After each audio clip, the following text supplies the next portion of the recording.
السلام علیکم۔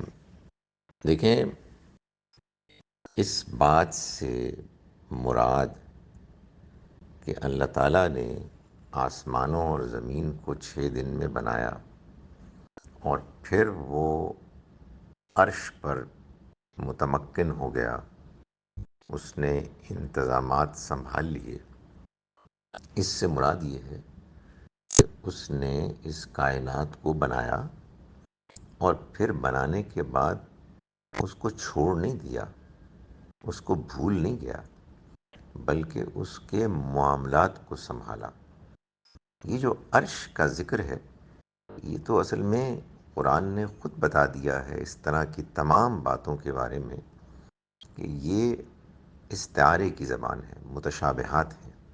اصل میں جو بتانا مقصود تھا وہ ہے کہ جو ایک اور جگہ پر قرآن نے بتایا کہ الا لہ الخلق والامر، جان لو کہ اسی کے لیے ہے خلق، بنانا، اسی نے بنایا ہے، اور اسی کے لیے امر ہے، فیصلہ، انتظامات۔ تو یہ نہ سمجھو کہ کائنات تو اس نے بنا دی لیکن پھر اس کے بعد وہ اس سے بالکل بے نیاز ہو گیا۔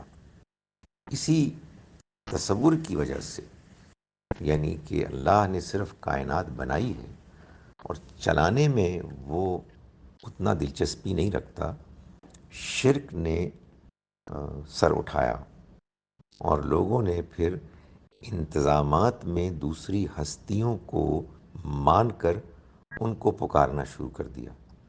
قرآن اس وجہ سے اس کو بار بار یوں بیان کرتا ہے۔ دوسری بات یہ ہے کہ اللہ تعالیٰ ہر چیز کو بنانے پر قدرت رکھتا ہے، اور یہ قدرت بھی رکھتا ہے کہ ہر چیز آنن فانن فوراً ہی وجود میں آ جائے، لیکن اس نے ایسا بہت کم کیا ہے کہ کسی چیز کو وجود بخشا اور اچانک بخش دیا، بلکہ اس نے اس کا اہتمام کیا ہے کہ وہ تخلیق کو مختلف مراحل سے گزار کر اس کو اس کے اختتام، اس کے آئیڈیل، اس کی آخری شکل تک پہنچائے۔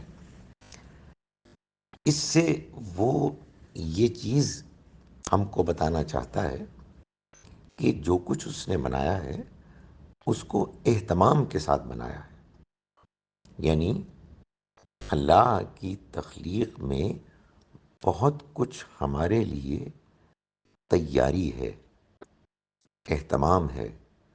اس وجہ سے تم اس کی قدر کرو، اس کا شکر ادا کرو۔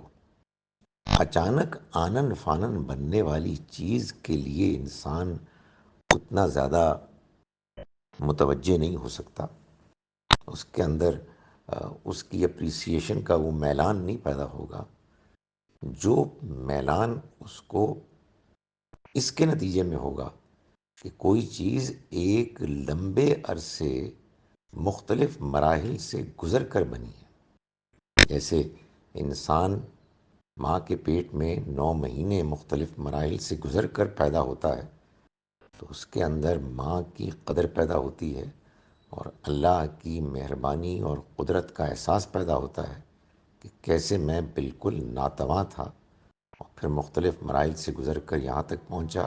یہی معاملہ اس کائنات کا بھی ہے۔